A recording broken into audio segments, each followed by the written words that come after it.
Salim menyesali perbuatannya selama ini ke ibunya. Anarkali pun menenangkan Salim. Adegan lain Sagunibai berkata sangat sulit membuat Laboni keluar dari tubuh Joda, tapi itu tergantung akan cinta Jalal dan Joda, lalu mantra pun dibacanya. Joda gelisah karena mantra itu. Dia bertanya siapakah itu? Apakah ingin mati juga seperti Yukinan? Joda asli berkata tinggalkan tubuhku, tapi Laboni tidak mau dan terus merasuki Joda. Laboni berkata tetap akan di tubuh Joda. Keesokan paginya Sagunibai datang ke istana, dia memperhatikan sekeliling istana. Jalal dan Hamidah menyambutnya. Mereka merasa cemas takut Laboni tahu tentang rencana mereka.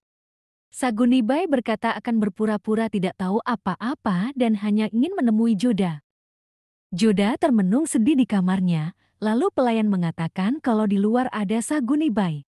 Laboni mengancam akan menghabisinya jika dia macam-macam. Sagunibai pun datang. Joda berpikir Sagunibai pasti tahu apa yang sudah terjadi. Lalu dia memegang tangan Joda.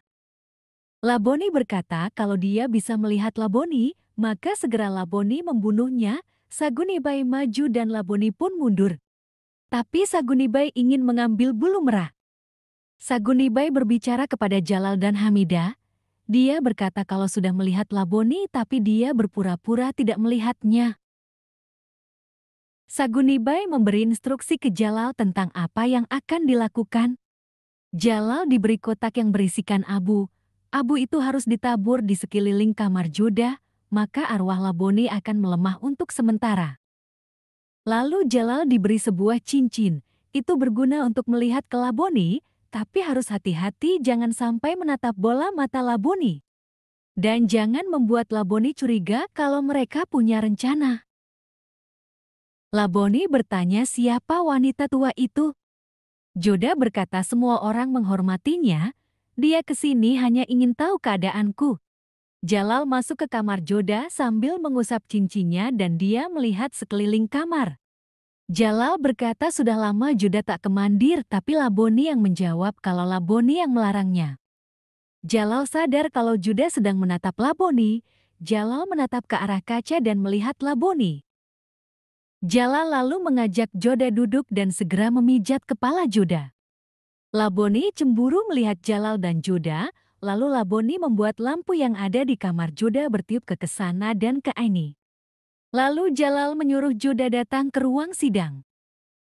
Salim merenung memikirkan keadaan ibunya, tak lama Anarkali menghampirinya. Kemudian Anarkali membuka kerudungnya, Salim berkata dia sedang memikirkan ibunya. Salim berkata kalau Sagunibai akan membantu mereka. Anarkali membujuk Salim untuk makan. Lalu Anarkali pun menyuapinya. Di ruang sidang Jalal sedang membahas tentang Maharana Pratap.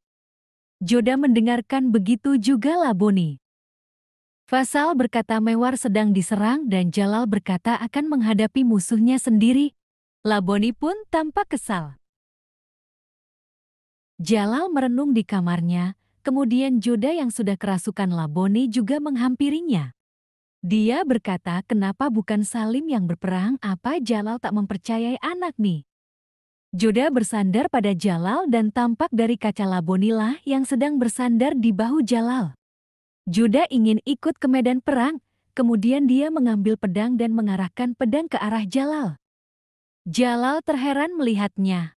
Joda mengajak Jalal bertarung, jika Joda menang maka dia harus mengajak Joda ke medan perang.